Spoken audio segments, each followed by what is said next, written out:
Bem-vindo ao Huberman Lab Podcast, onde discutimos ciência e ferramentas científicas para a vida cotidiana.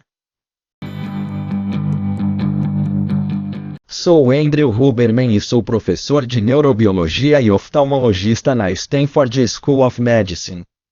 Hoje, estamos discutindo a psilocibina. A psilocibina é um psicodélico, o que significa que modifica a psique.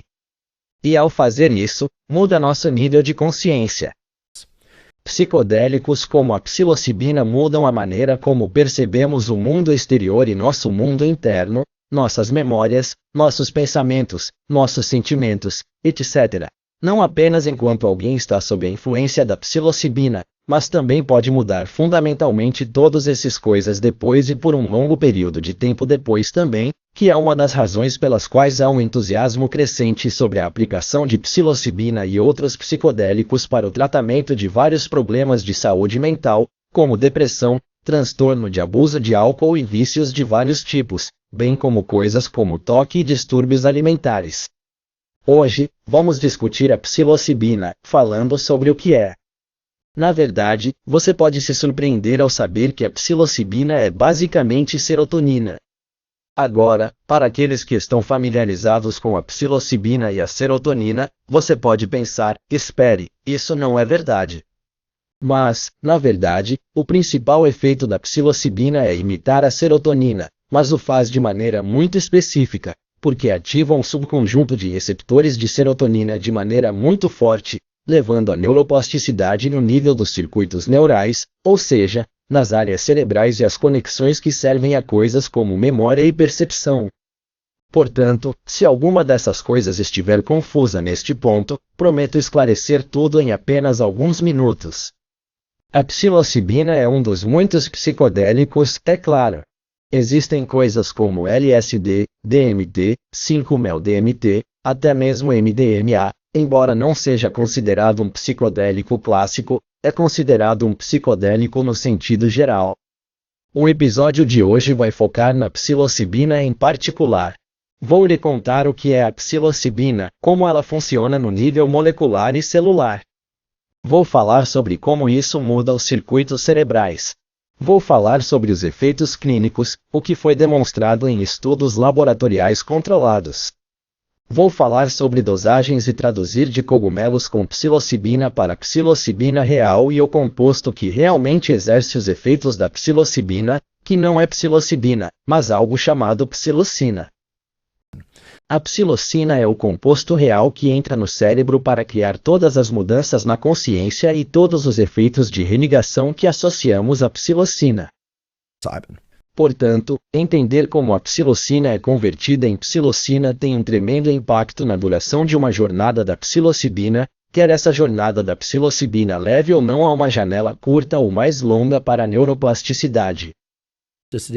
De fato, muitas pessoas não percebem isso, mas muitas das mudanças positivas que são possíveis com abordagens terapêuticas adequadas, e eu quero enfatizar, ocorrem após a sessão em que se sente todos os efeitos típicos ou tipicamente associados de psilocibina como alucinações e mudanças e padrões de pensamento, etc.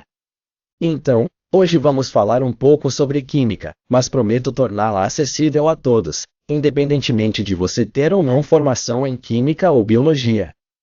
Vamos falar sobre um pouco da biologia celular, as mudanças neuronais reais que ocorrem quando alguém toma psilocibina. E vamos falar sobre como os circuitos neurais mudam com o tempo e como tudo isso afeta as mudanças nas quais a maioria das pessoas está interessada quando partem em uma jornada de psilocibina. Coisas como melhorias duradouras no humor, coisas como uma tremenda percepção de si mesmas e dos outros, de seu passado, presente e futuro, e até mesmo mudanças em seus níveis de criatividade ou capacidade de sentir alegria com a música ou sua capacidade de dissociar-se de maneira positiva de coisas que antes eram depressivas ou desencadeavam a depressão. Na verdade, vamos falar bastante sobre as condições dentro de uma jornada de psilocibina que a tornam realmente positiva e terapêutica. Este é um ponto muito importante que abordarei várias vezes ao longo do episódio de hoje, que é que só porque algo invoca neuroplasticidade, mudanças nos circuitos cerebrais, não significa que seja terapêutico, ou devo dizer, não significa necessariamente que seja terapêutico.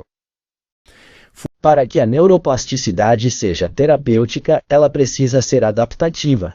Tem que permitir que alguém funcione melhor na vida do que antes.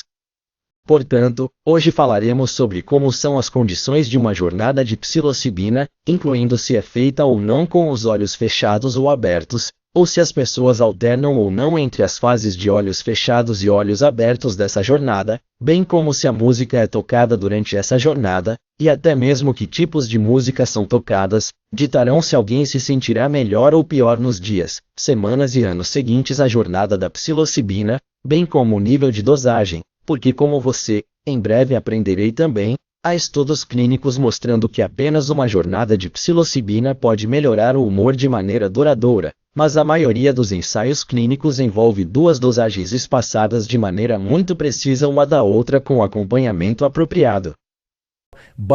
Mas em ambas as jornadas em particular, a estrutura da jornada, quem está presente, quem não está, olhos abertos ou olhos fechados, a música específica que é tocada. Todas essas características fazem parte de um gatilho de neuroplasticidade maior do qual a psilocibina é crítica, mas a psilocibina não é a única variável.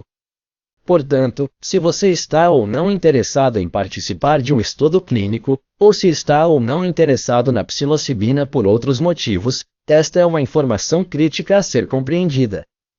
Portanto, hoje vamos falar sobre quase todos os recursos possíveis da psilocibina, incluindo o que é a psilocibina, como ela funciona no nível da química, biologia celular, redes neurais e neuroplasticidade.